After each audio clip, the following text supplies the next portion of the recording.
Assalamualaikum warahmatullahi wabarakatuh. Perkenalkan, nama saya Muhammad Gupron dengan NIM A1C220053 dan rekan saya Salsabila Rosaldi dengan NIM A1C220082. Kami berasal dari kelompok 7. Di sini kami membahas tentang reaksi inti. Adapun submaterinya yaitu persamaan reaksi inti, jenis-jenis reaksi inti, dan manfaat reaksi inti atau kegunaan radioisotop. Berikut pembahasannya. Persamaan reaksi inti. Reaksi inti berbeda dengan reaksi kimia. Reaksi inti terjadi karena adanya tumbukan antara inti sasaran atau target dengan suatu proyektil. Nah, secara skematik, reaksi inti dapat kita lihat pada gambar, yaitu sebuah proyektil atau peluru ditembakkan pada inti sasaran akan menghasilkan inti baru yang disebut dengan unsur radioaktif dan juga menghasilkan partikel serta energi. Atau dapat juga kita lihat pada gambar kedua, X ditambah A menghasilkan Y tambah B, di mana X merupakan nuklida sasaran dan A merupakan partikel penembak atau peluru. Kemudian menghasilkan Y sebagai radionuklida hasil reaksi inti dan B sebagai partikel hasil reaksi inti. Di sini kita bisa melihat partikel dasar pada reaksi inti, di antaranya partikel alfa, beta, gamma, neutron, sinar X, positron, proton, deuteron, dan triton. Nah, pada suatu reaksi inti selalu berlaku jumlah nomor massa per reaksi itu sama dengan jumlah nomor massa hasil reaksi. Jika total dari nomor massa per reaksi itu adalah 10, maka total jumlah nomor massa dari hasil reaksinya juga 10. Begitupun juga dengan nomor atom. Jika jumlah total nomor atom dari reaksi adalah 10, maka jumlah total nomor atom dari hasil reaksinya juga 10. Jika suatu inti, baik dia stabil atau tidak, ditembak dengan partikel lain, maka inti itu dapat menyerap partikel tersebut dan kemudian berubah menjadi inti lain. Nah, proses ini disebut dengan transformasi inti atau reaksi inti. Hal ini pernah dilakukan pertama kali oleh Rutherford pada tahun 1919, di mana dia menembakkan atom nitrogen dengan partikel alfa dan menghasilkan unsur lain yaitu oksigen.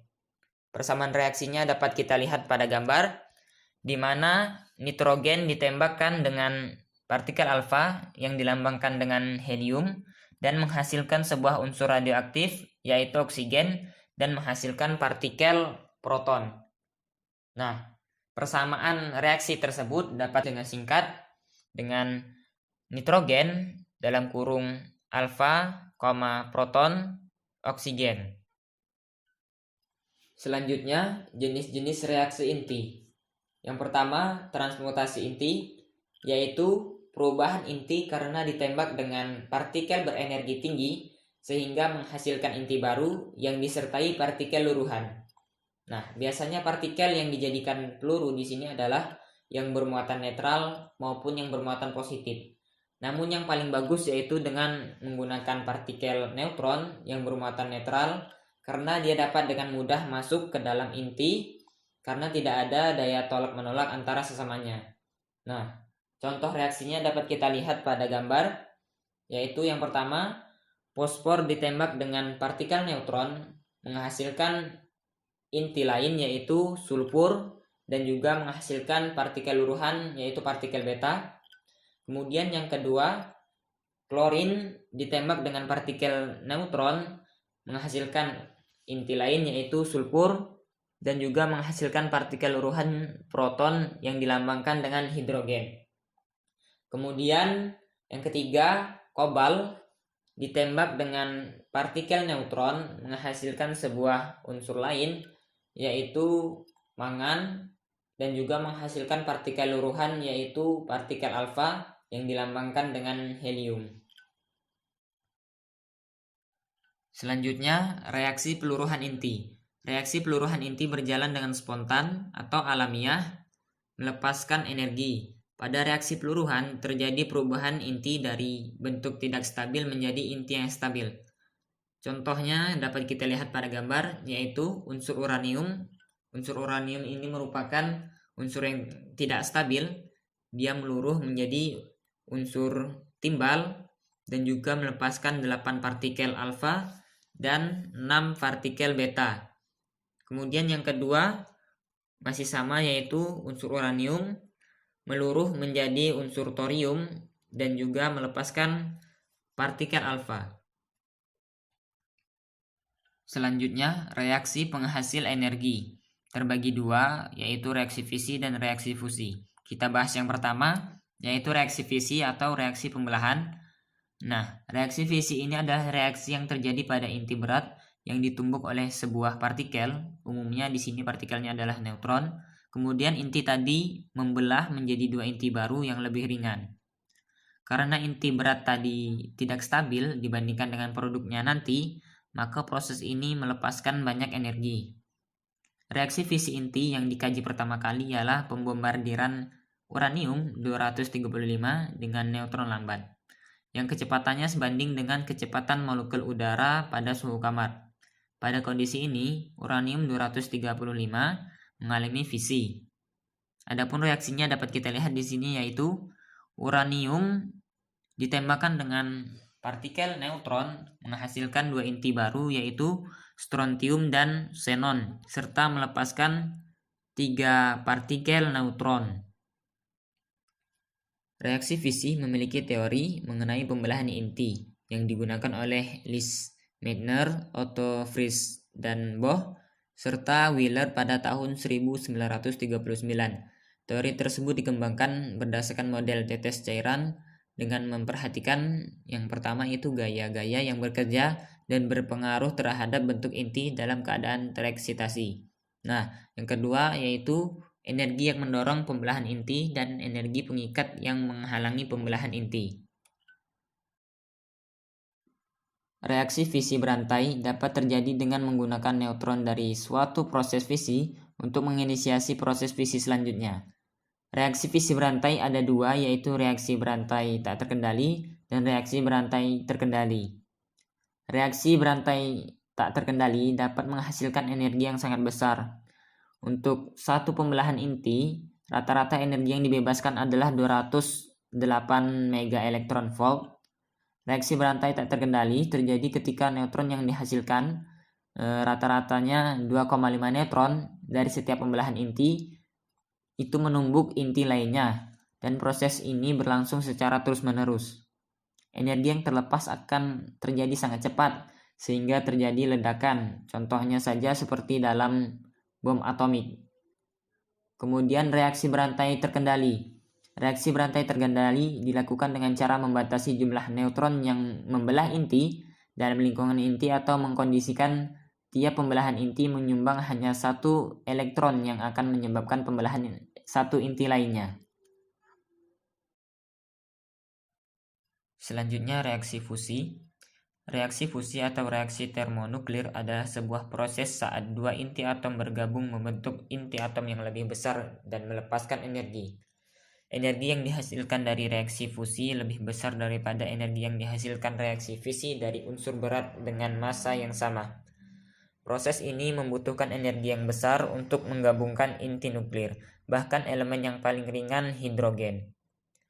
Tetapi fusi inti atom yang ringan yang membentuk inti atom yang lebih berat dan neutron bebas akan menghasilkan energi yang lebih besar lagi dari energi yang dibutuhkan untuk menggabungkan mereka.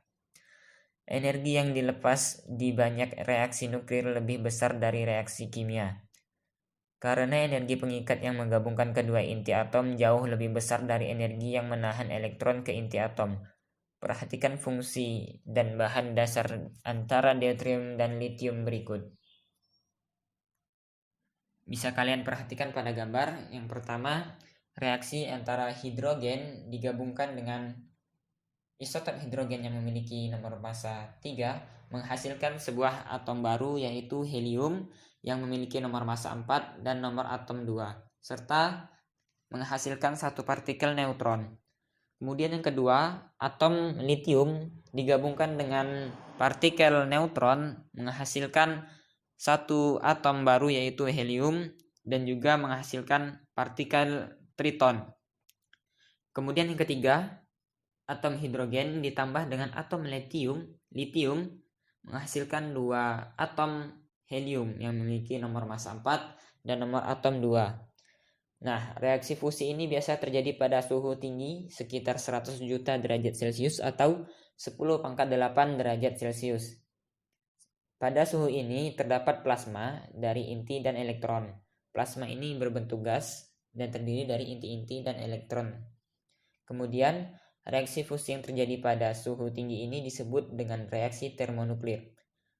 Fusi nuklir adalah sumber energi yang menyebabkan bintang bersinar dan bom hidrogen meledak. Manfaat reaksi inti atau kegunaan radioisotop. 1. Bidang kedokteran. A. Mendiagnosa penyakit. Na dalam bentuk larutan NaCl dimasukkan ke dalam darah untuk mengetahui ketidaklancaran aliran darah atau ketidaknormalan kerja jantung. H. Dalam H2O digunakan untuk menghitung volume cairan dalam tubuh. I. Untuk mengetahui penyakit hipertiroid, yaitu kerja kelenjar gondok yang melewati batas.